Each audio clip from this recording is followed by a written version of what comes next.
Hello, my Crysta Loves Texas podcast family and my Facebook family. Thank you so much for joining us today. I am so excited to be here. This is a really, really special podcast and the beginning of a very, very special series. That is our series on inclusion. And we're going to be doing that the entire month of January. Inclusion in so many different ways. But today is a very special day because we have got the organization Coalition for Barrier Free Living. And we've got a great panel. Look at my panel. We got a great panel in here today, and they're going to tell us a little bit about the organization and why it's so important to have this organization in Houston, and more so than that, give people information about how they can connect to the organization, how they can support the organization, and how they can learn to utilize services provided by the organization. No one should be in a situation where they feel that they do not have access. Access is everything these days. And today we're going to learn a little bit more about access. My guests, I'm going to allow them to introduce themselves. I always do that because it's so hard for me to remember everything about everybody. So it's always good if guests get to introduce themselves. But I'm going to start from my left and introduce yourself, please, Miss Maria. My name is Maria Orozco. My name is Jason Jones. And my name is Ana Urena. Awesome, awesome, awesome. And of course, we have got Rebecca who is in there, and I'm going to bring her in right now. Hey, Rebecca, are you there? I am. Rebecca. How are you? Rebecca is my co-host. She is here every week, and Rebecca's going to let me know if I start shining and sweating. We don't want that to happen. So if I need to pat my face down a little bit, we're going to make sure that happens. But the first person that I want to talk to, because we got a lot to talk about today, is Ana Urena. Ana, tell us a little bit more about the coalition and how did the coalition get started? Wow, we have our history base. Actually, you know what? I'm gonna stop you because I got off key. Jason is going to tell us that. Jason is the person who's going to tell us about the history. I'm so excited. I'm so excited. I'm just getting everybody all discombobulated. But Jason. But first of all, before you tell us about the history, tell us about yourself, because I hear you are a multi-talented person. Well, my name is Jason Jones, everybody. Hello. I'm so glad you guys are able to tune in. Hi, Jason. It is such a delight to be here. Thank you, Crystal, for allowing us the opportunity to come and grace your presence on this wonderful evening. And so a little bit about myself. I am originally from the Motor City of Detroit, Michigan. Woo! And so I'm the second oldest out of 5. Okay.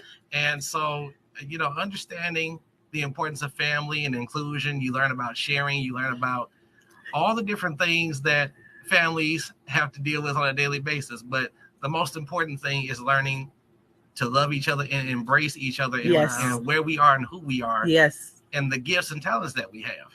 And so I am also the first person out of my immediate family to graduate high school and college. Wow. And that's so awesome. I have a bachelor's degree in religious studies and music from Mary Grove in Detroit.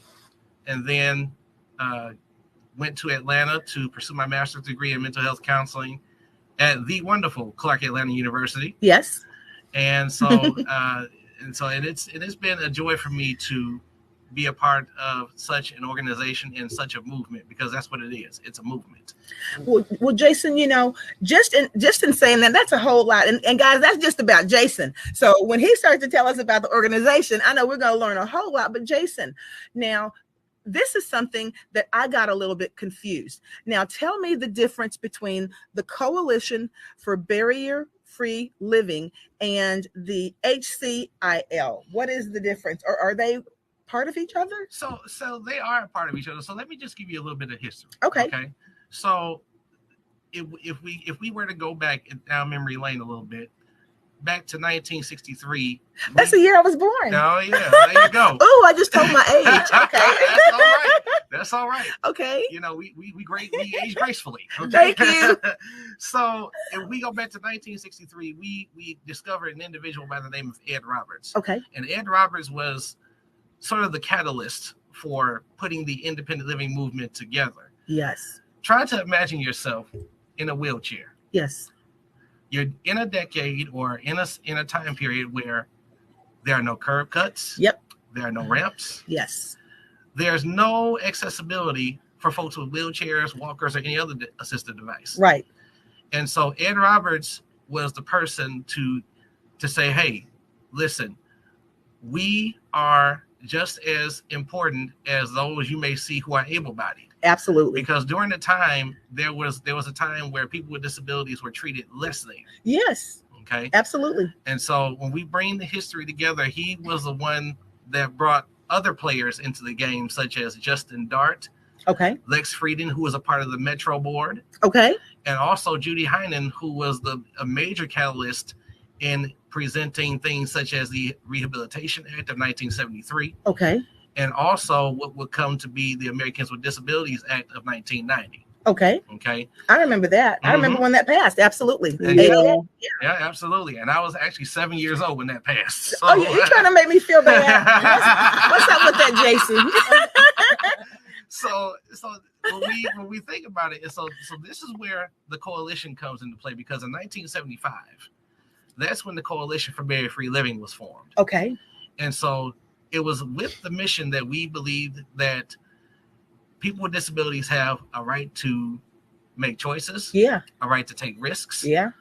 a right to fail, and a right to succeed. Right. Okay. And Right.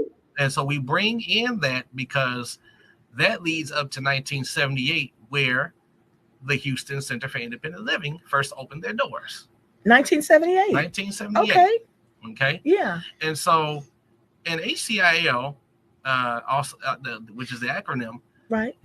was established on three principles: advocacy, empowerment, and initiative. Okay. Okay. And those three principles would lay the foundation of what would be to come as we would journey along to leading up to the Americans with Disabilities Act becoming law. Right. And understanding the principle of the inclusion, and understanding that people with disabilities have a right to live as independently and as comfortably as possible. Yes.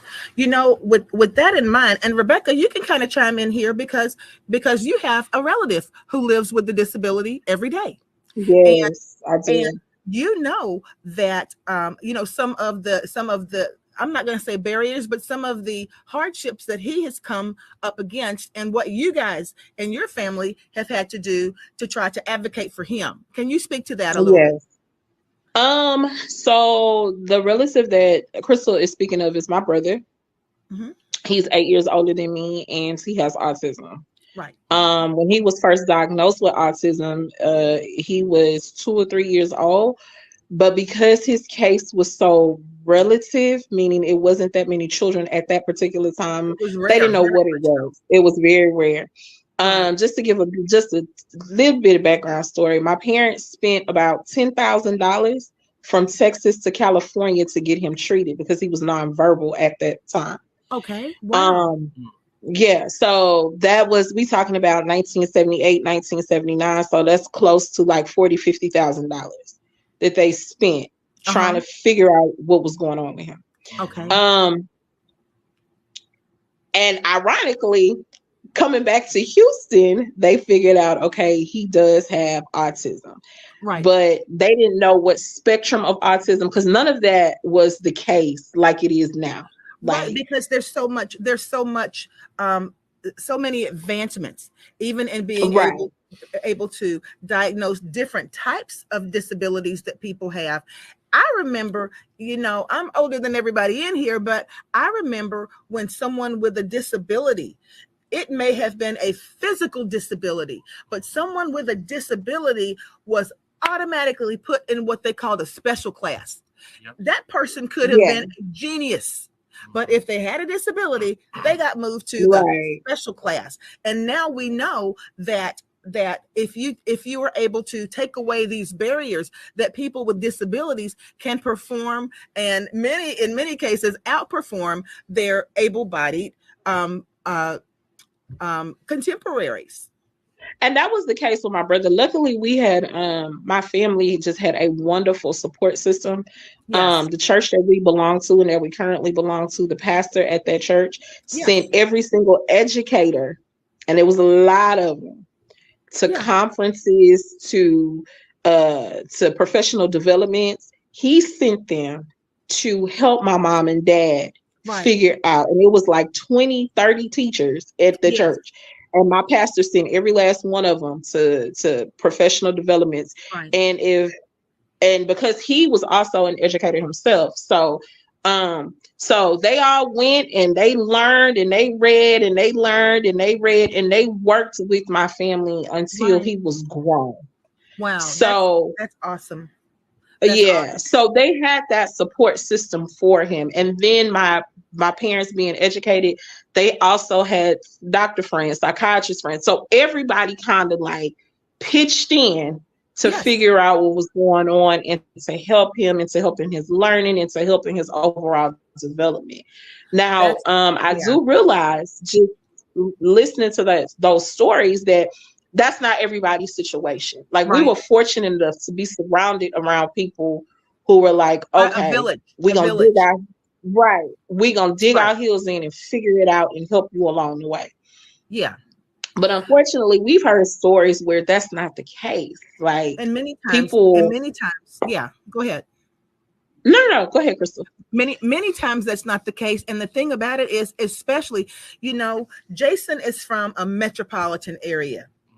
Maria, Anna, everybody in here probably is from a metropolitan area where there are a lot of access to services. Imagine if somebody's from a small town.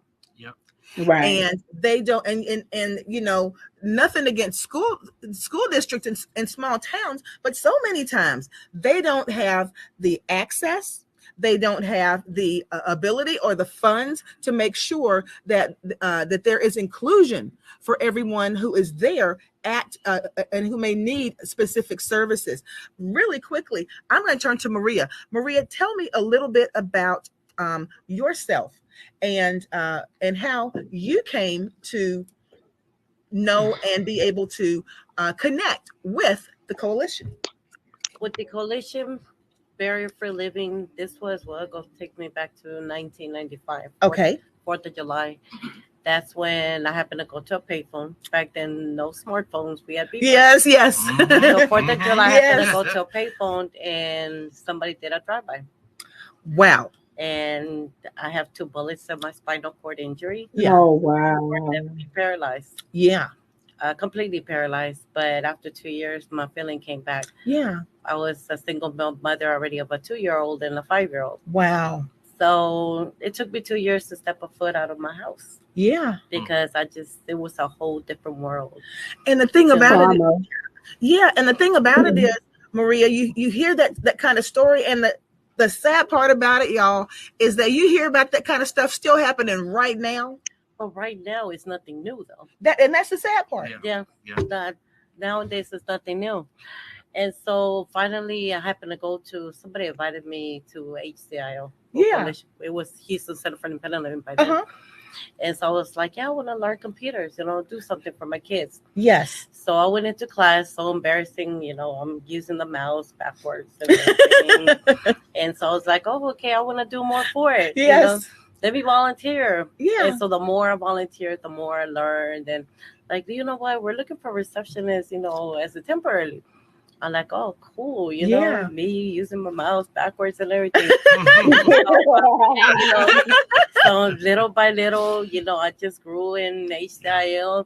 And I was like, wow, people that, built this with disabilities to serve people with disabilities. Yes. I just became more alive, like, wow, there's a world out here for us. Yes. And so, they will advocate and everything. And then little by little, as I grew into my disability, accepting my disability as a single parent, the more I met parents, young ladies and everything. And I was like, oh my God, I'm advocating, I'm showing these ladies, and I'm having parents coming back to me like, thank you so much for talking to my daughter.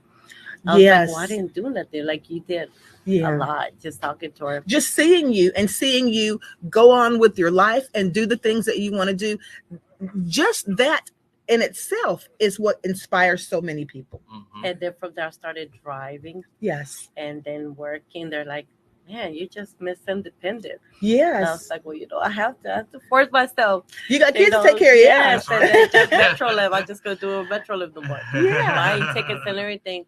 And so for now, I've going on 20 years working for the Houston Center for Independent Living. Really? Yes. Oh my goodness. That is awesome. And the thing is, and I'm gonna bring you in right here because I want you to tell us a little bit more about some of the different types of services that the center actually provides. Yeah, our center is providing services to the everyday consumer. We provide services. We have 4 different departments, Wow. which deal with 4 different aspects Okay. of community life. Okay. And they're gonna be here, I believe, next week to talk more about that. Yes. Yeah. Yes. So I'm gonna leave that there. Okay. And, okay. Yeah. That's a teaser. Yes. That's a teaser. Yes, it was. That is a teaser, ladies and It gentlemen. was. We do have this is a series, and I think the next episode we get into services. Yes. But right now, what I want to focus on, if you don't mind, Yes. is our new location. Yes, We tell me about just that. Moved this summer in Yes. Houston, Texas. Now, before you go to the new location, for those people who are maybe familiar, where was the old location? The old location was close to Plazas Americas Mall. Yes. That's on Bonhomme. Yes. That was where we were previously, but currently we're now on the west side of Houston. Yes. In the west wing of our building at this perfect address called 1111151 Willcrest Green Drive. Wow. And we're starting consumer services as of next year, January 2023. January 3rd, we're letting our consumers come back in our center. Yes. And basically get everything they can from it, from classes to advocacy support, to anything they might need with housing. We are there to provide, and that is just astounding because we've been closed for so long, but we are reopening January 3rd. Now, you say you've been closed for so long. Did the COVID pandemic affect you guys? Oh, tremendously. Really? It did. Wow. We didn't do our classes. Our classes went virtual basically now. And it's not the same. I love virtual because I'm a teacher and we had to teach virtually. Right. Yeah. But it's just not the same. It's not. It's not. And especially for the population that we serve as people with disabilities. Yeah. Especially even with my disability of having a visual impairment. Yes. It is virtually impossible to teach Braille virtually. it really is. Yeah. Virtually. that sounds a little frustrating. Now, if you figure out somebody who can do it, then let me know. I want them on the show. Shoot me a text, shoot me a link or something, okay? Yes. Look, because they need a job immediately. Exactly. Yes. Exactly. Yes. Now, you said that many of your services moved to virtual. When that happened, did you see a lot of your client participation start to dwindle down a little bit? Because let me just say this: if people are kind of like me, a lot of participating in workshops, it's the camaraderie of actually coming there and getting to see other people and interact. Correct. Did you find that stifle at all a lot of your people in participating? Oh, absolutely. Yeah. And just the whole idea of technology, people were scared of jumping on Zooms, but somehow or another we did create sort of a just a consensus on Facebook and on our different platforms.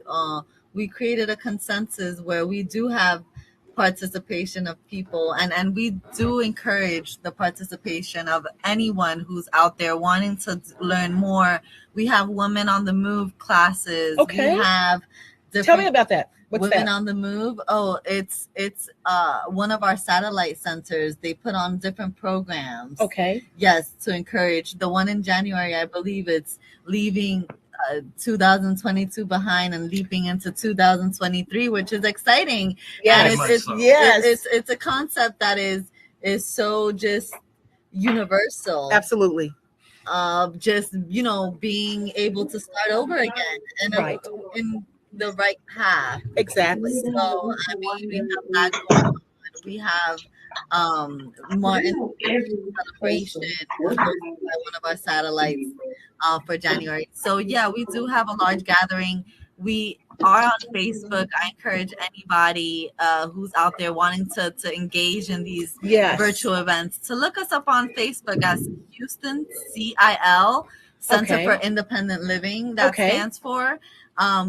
Just send us an email. Well, once we've got you on our constant contact portal, that way you can receive email messages monthly on our weekly activities. Okay, let me ask you all this, and I want each one of you to, especially Maria and Jason, speak to this a little bit. So many times people have a situation similar to yours, Maria, where you were one day completely able-bodied and then your whole life changed, and you've got to talk to other people who sit in that situation. What words of encouragement and steps would you have people or suggest people take first to make sure that they understand that that's not where your life stops? Well, for example, one young lady, she was in denial. They're like the suicidal, want to take pills. Yeah. And mom will find her in the room, and she's like, I heard about this program. Right. How can I help you with my daughter? Yeah. And I was like, well, let me talk to her. Of course, she don't know who I am. Yeah. She don't know. She probably like it's just another able body wants to talk to me. Yeah. Probably another doctor. Yeah. But one day I was like, no, bring her up here. Right. Trick her. Say something. You go to a doctor's appointment. Exactly. How old was she? She came. She was young, like 19, 20 years old. Very young. Yeah. Very young. And then she came in there, and her eye just blew up because she sees us nothing but people with disabilities. Yes. We have a couple of ladies in the power chairs, manual chairs. Yes. Jason, I don't think you were there yet. Right. But we had nothing but people with disabilities. Y'all running the office. So she was like, I don't know if she was on medication or what, but she just kind of like froze in shock. Wow. So I was like, come here, my name's Maria. Oh, your mom always calls me Marie. Uh-huh. So come on, let's talk in here. And that day we particularly had Women on the Move. Women on the Move is kind of more of a support. Yes, support group. And the thing is all ages. Wow. And so the more, she liked it. At first she felt weird. But the more she came, because Annabelle Rios is the host of the thing, and she's young. Yes. So she brought it in, young is no one, over age or whatever, boring or whatever. So she got excited. She started coming there. Wow. And then she goes, but Marie, how can I do this? And then she started like, look, let's go outside. Yeah. You see, this is our drive. Well, how? Hand controls and you showed her your vehicle. Yes, you have to be visual with these individuals because we hear a lot. Yes. But once you become visual with these individuals, you give them comfort. Right. Like they're tired of just hearing this, hearing that, and then I gave it a lot of comfort. And the thing is, our goal there at HCIO is to advocate and provide resources for these individuals. Yes. Because who else is not going to understand these individuals calling us but us? Right. We've been there and done that. Yes. Yep. And we're still fighting. There's still, the accessibility that we're still fighting, whatever, but we make it happen. How have you seen things change since 1995? And a lot of changes. Yeah. Because why? Because the thing is, if you go into any public store, Yes. Guess what? They better have a ramp, because if you're serving the public, that's against guess the what? law. It's just one phone call. They're gonna have to make it happen or shut down. Yes. Because if it works for us, right, it works for all. That's right. Mhm. And so there's a lot of changes now. Apartments, well, fortunately, as long as you can get an apartment with a ramp, hey, Right. guess what? That's reasonable enough. Yes. But can you get in the restrooms, on the rooms? That's right. You know what? Unfortunately, that's on us. That's right. But by law, Okay, so I have a question. I'm sorry, I didn't mean to cut you off, but just to piggyback on what Maria was saying, Right. do the center provides like mental health services for people who all of a sudden they were living this full fantastic life, and then for whatever reason they became disabled? Do y'all have any mental health services to help people kind of transition with that trauma and to deal with that? I think that's what Anna said. She did not want to do I'm too much of a sorry. teaser on that, because those people will be here next week, and they're actually going to tell about all the different services that are offered. But I apologize. That's okay. I can answer in short of some. Yeah. It's not more into the medical. It's support group on venting out.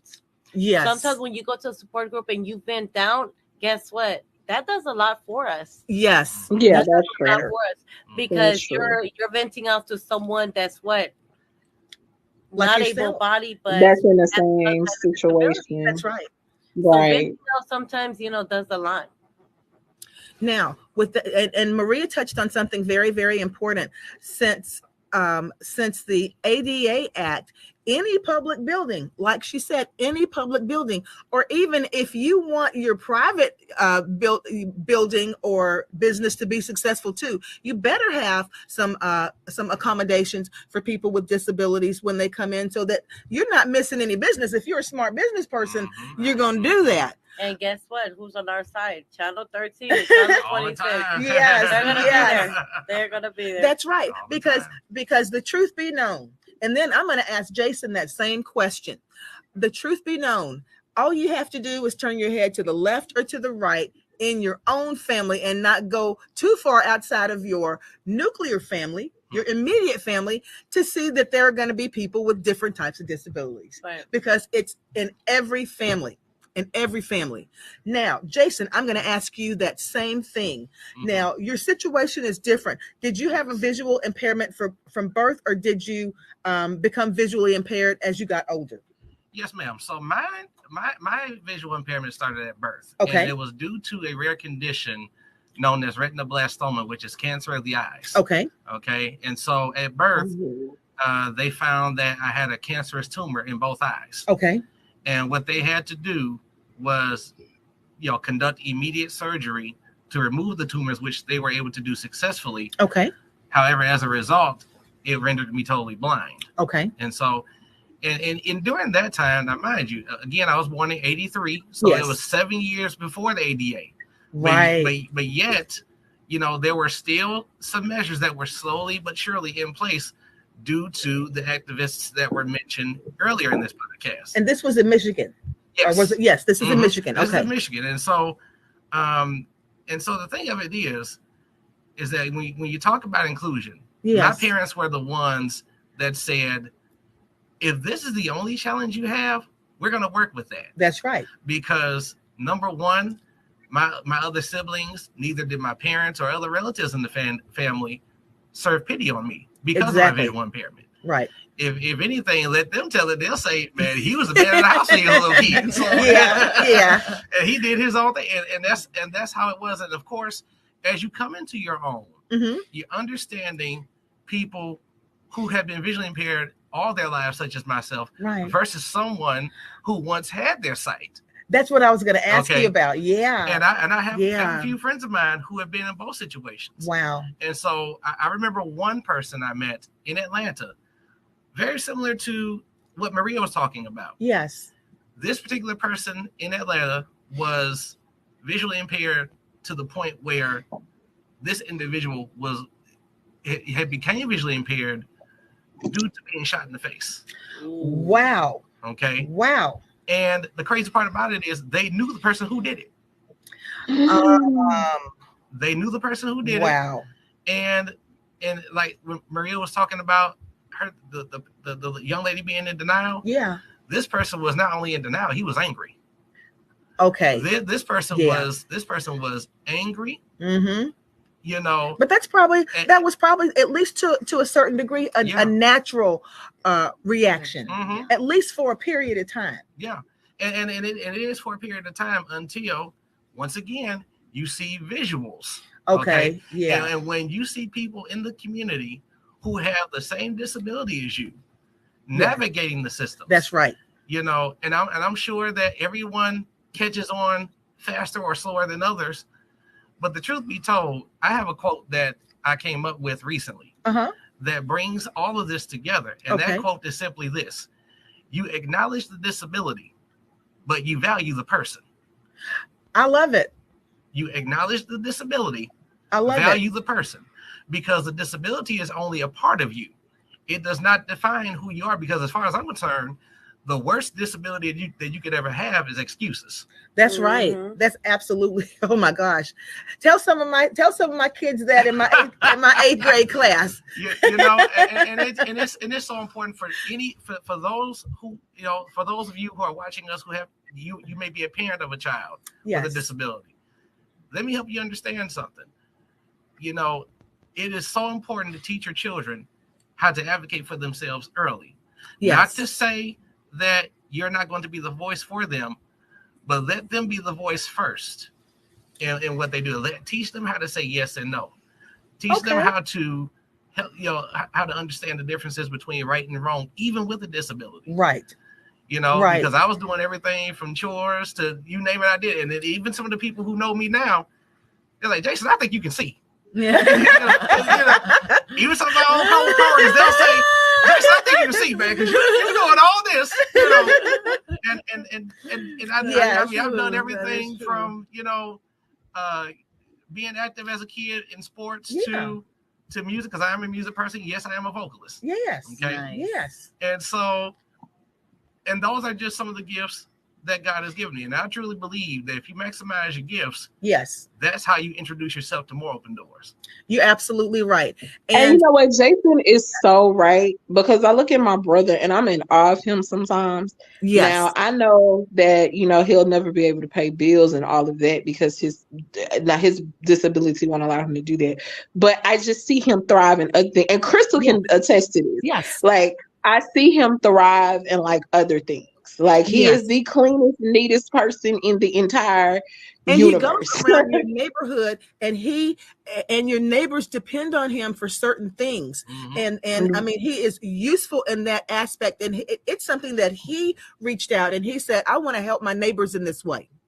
Right. He collects their garbage cans. He takes their recycle stuff and put it in the right cans and leave it. Like, you know, and everybody just on my street is just like so grateful to him, especially our elderly neighbors who can't necessarily do those things for themselves. He cuts grass. He does it all. Like, you know, it's a running joke in my family that he has more sense than everybody in the family.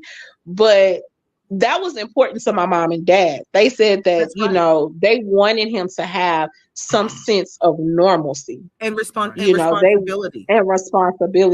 Right. Yeah. So Jason is absolutely right. And people used to look at my mom funny when she would discipline him. She was like, no, he understands. And he has to live in a world where he has to be disciplined like everybody else. That's right. Like, his disability is not an excuse for that. That's right. That's absolutely right. And Rebecca, I'm going to get you, I'm going to turn a question and ask Anna something, but I want to get you to take a look at some of those comments and so that we can address some of them. But Anna, let me ask you this. Now, beautiful young lady, very well spoken. What made you decide that your choice of employment would be working with an organization that relies so much on helping others? You could have been a PR person for the Texans or the Rockets or some of those places like that. But you felt that your gift would best be lended to this organization? Why was that, and how did you decide that this was your calling? Correct. Thank you for phrasing that so correctly. But my calling, I think, came from my history in public service. Yes, I was in public service as a volunteer. I volunteered for a senior home as a teenager. Yeah, And it was just me wanting to give back. Yes, And not knowing how, but there's people that just need people and need advocates. Yes. And Oh, yeah. everyone needs help, and it takes a village to just hone and be a part of somebody's process. Absolutely. You're because right. everyone's going through this same life experience the same way. Yes. So I never saw it as me, doing something out of normalcy. I just that was saw just it a as part of who you were. Exactly. Yeah. That's correct. Interesting. To all of my guests here, now, based on what you have experienced, tell me what you all, and I'm going to start with Maria. Maria, have you heard people tell stories about services in different parts of the country being different, smaller areas being different? As far as for disabled people, is Houston an anomaly? Is it just because it's a big city, it's got lots of services? Or what are some of the things that you've heard? And how can people possibly reach out to other coalitions in their area? One main thing right now, I'm going to call it a hot topic right now. Housing. Yes. Mm-hmm. Yes. Mm-hmm. Housing. Yeah. We're having a lot of individuals from out of state coming here to Texas. Yes. And because apparently Texas is real easy, they're grabbing our vouchers and then going back to their state. Can you do that? Yes, ma'am. How? Once you come here, you can apply for a Section 8 voucher. Yes. And then transfer it to back over there. Wow. And then I'm hearing that, well, is it legal? If you're moving, yes, ma'am.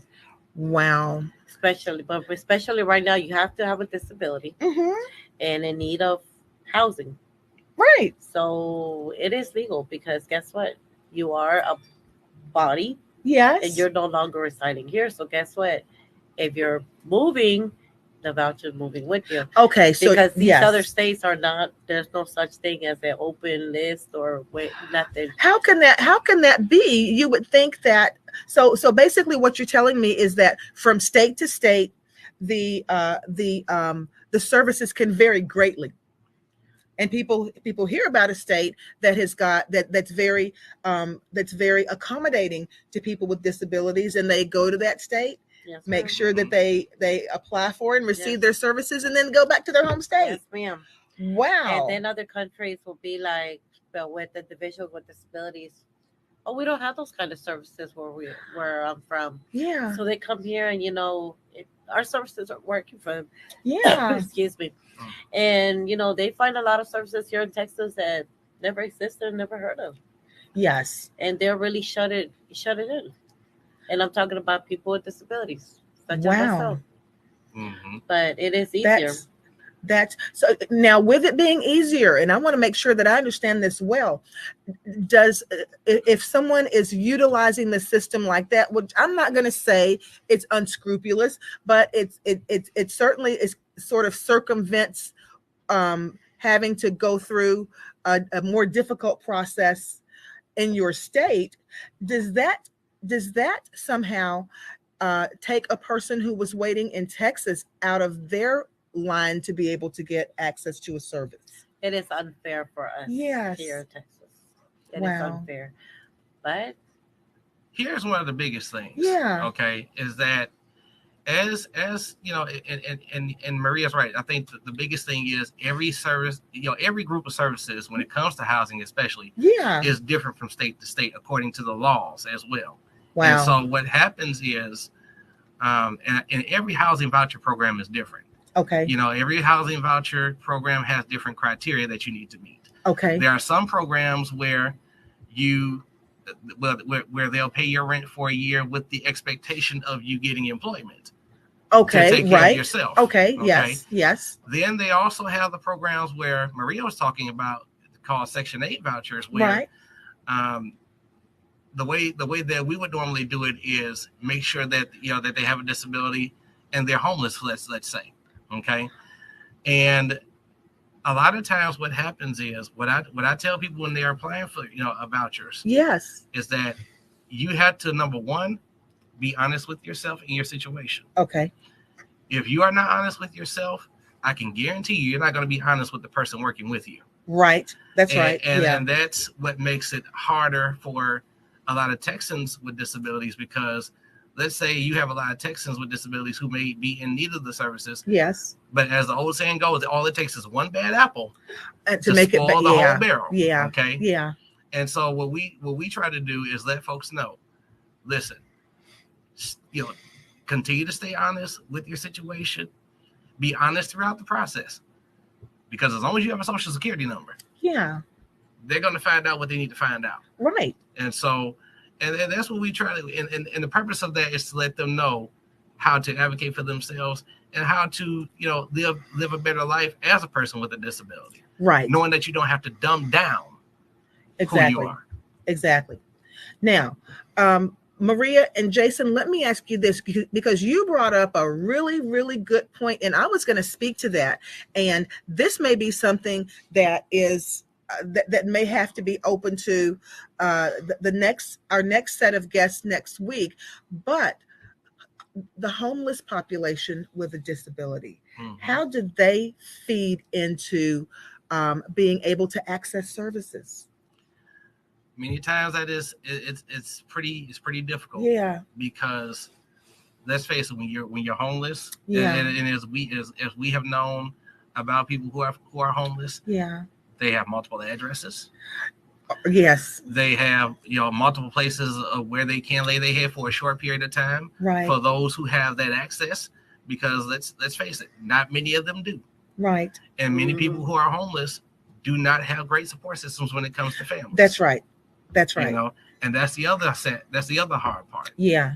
And so making sure that they have the services that they need in terms of accessibility, a lot of times is difficult, because the caseworkers who are working with them, when you try to stay in contact with them, a lot of times for some people it's virtually impossible. That's right, because addresses and accessibility changes so often, and so many phone numbers. And so many times, that's absolutely right. And so many times you also have a situation where people are dealing with a mental illness. Yes. On top of that, and that makes it just super, super difficult. Yes. All of the things that you are talking about as far as the coalition is concerned, I know that the coalition is a nonprofit organization, but any of the services and all of the services that are offered through the coalition, I know somebody is going to ask me that. And I'm going to bring Rebecca back in now, and let's see if she can hear me. I'm going to add Rebecca. There she is. I'm going to bring Rebecca back in. Coalition is nonprofit, but are all of the services that you all offer free of charge? Because that's going to be the first thing that people ask. All of this, hear us clearly. Yes. Those of you who can hear the sound of my voice. Yes. All services that are offered through the Coalition for Barrier-Free Living are absolutely free of charge. And one more question I have to ask you, and then Rebecca and I are going to look at some of those questions that have been asked, because we've got a whole bunch of them on there. But as far as age is concerned, if I have a child with a disability, are there services for children? Are there services for teens? Are there services expressly for the elderly? How does that work? There are. We do serve all ages for the most part, and we do have services for youth, which will be touched on next week. Okay. Rebecca, I know that you have to look in on some of those. Tell us about some of those comments that we need to address. So where can this is from Frankie Watson. Where can our consumers go to get our services next week? Okay, so I think it's a two-part question. Where can our consumers go to get our services? That's one.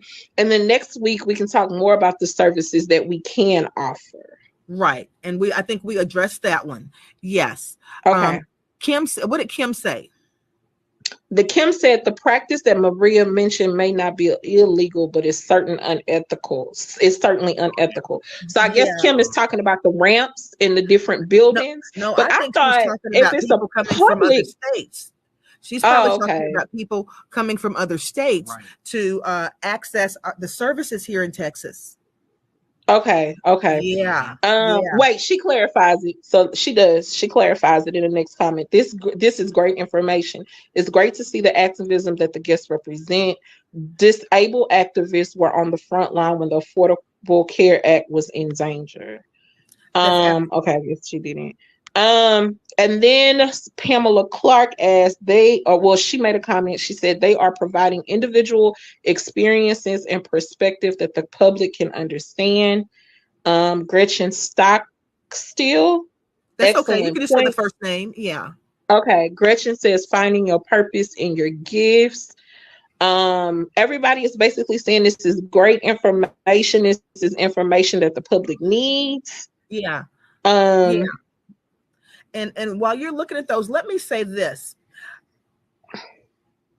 One thing that I want to stress when I actually spoke to Miss Frankie about the program today, one thing I want to stress is this, and Miss Frankie wants to stress this too. If there are people who are out there who want to become more involved in their own advocacy, in stepping up and empowering themselves, just like Maria said, she went to the coalition, and she just in going to the meetings, she found that there was something there just in networking that she was interested in, and she honed in on her computer skills, and 20 years later, here we are. So, right. there's absolutely no reason for anyone to keep a person or a family member or a friend to shield them away. There's no reason for people to be shielded away these days, because I know that some years ago, in the name of protecting people, they were, just like Jason said, in the name of protecting people, they weren't receiving access to a lot of the things that are out there for them. You see people with disabilities. There are people with disabilities who are running corporations.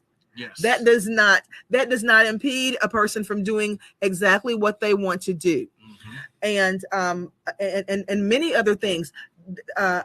There are doctors and attorneys and lawmakers with disabilities these days. So that's not something that should impede a person. If you are someone who is living with a person with a disability, or if you are a person with a disability, you need to reach out to the coalition and see how you can connect. Now, I'm sure, and Jason and Maria and Anna can probably speak to this, I'm sure that if they do not provide that service there at their organization, they can direct you to where you can find services that you need.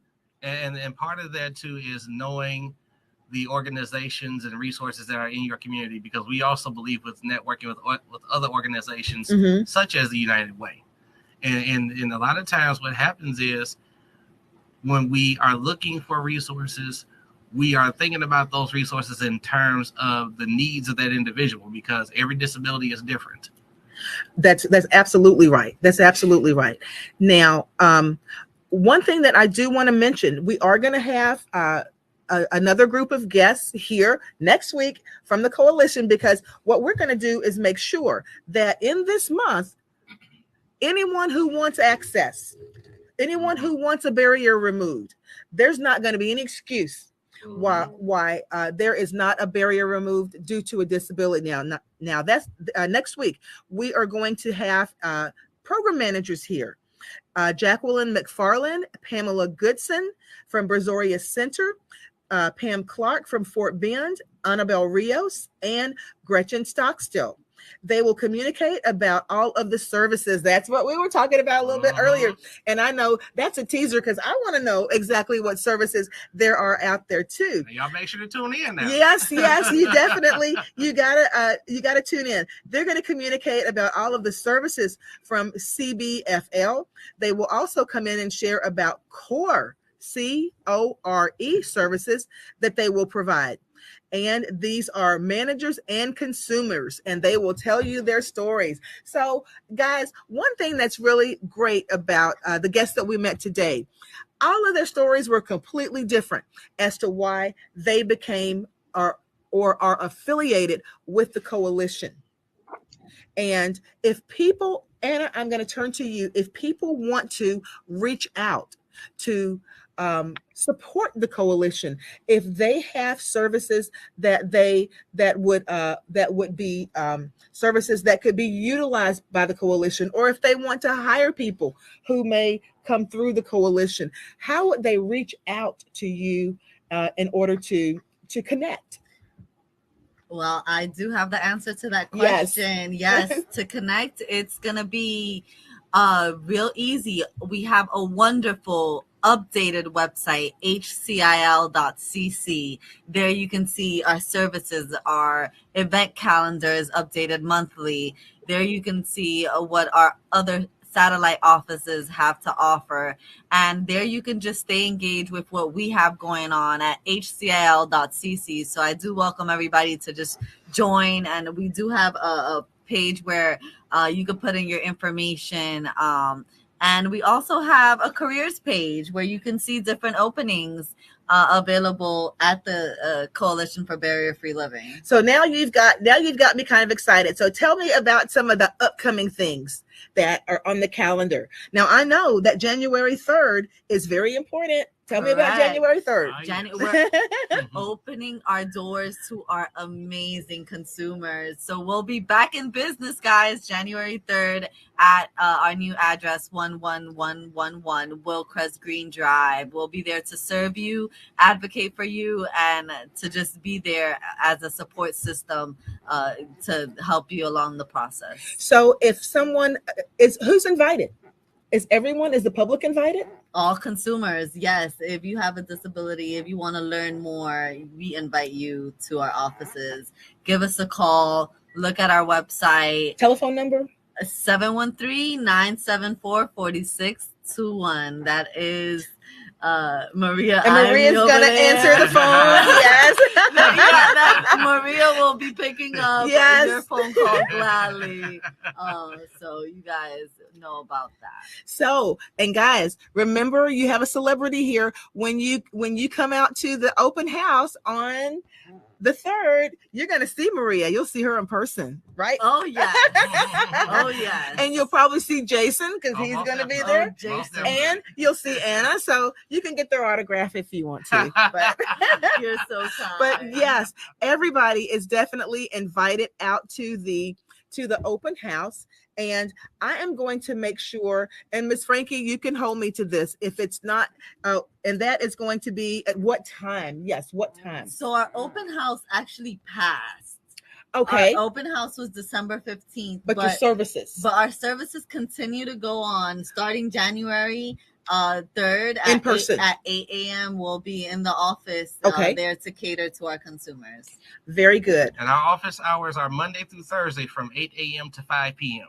8 a.m. to 5 p.m. Now, if anyone wants to reach out to any of these individuals for a word of encouragement, to get some advice, or just to maybe have a mentor, if they wanted to reach out to you, Maria, how would they reach out to you? Do you have social media? No, I do not. Okay. Well, I mean, the center does. Okay, yeah. So they can reach you through the center. They can call 713-974-4621. Yes. And I will listen. Yes. And I will direct you to the appropriate coordinator. Awesome. Or I may take some time off and, take it on one-on-one.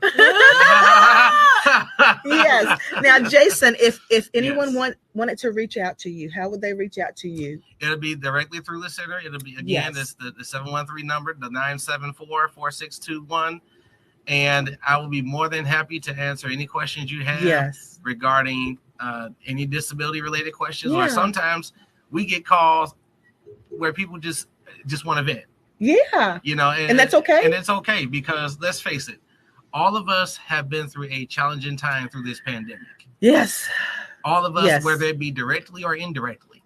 Yes. And so it is so important to have that outlet to where people can talk to that person, because you never know how just that one phone call can make a huge difference in that person's life. That's absolutely right. And whether or not they choose to go on. That's what I wanted to say. Yeah, just to hear that encouraging word sometimes is all that somebody needs. And Anna, if anyone, organization or individual needs to contact you regarding any service that the coalition has to offer, they would contact you through that same. Correct. They can contact me at that same number, the 713-974-4621.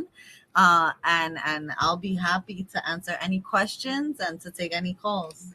Awesome. Ladies and gentlemen, there you have it. Now, if you have not gotten the information you need to at least make you very, very curious about what's coming next week, then I don't know what to say, but I would like to thank my guests, Maria Orozco, Jason Jones, and Anna. Is it Urena or Urena?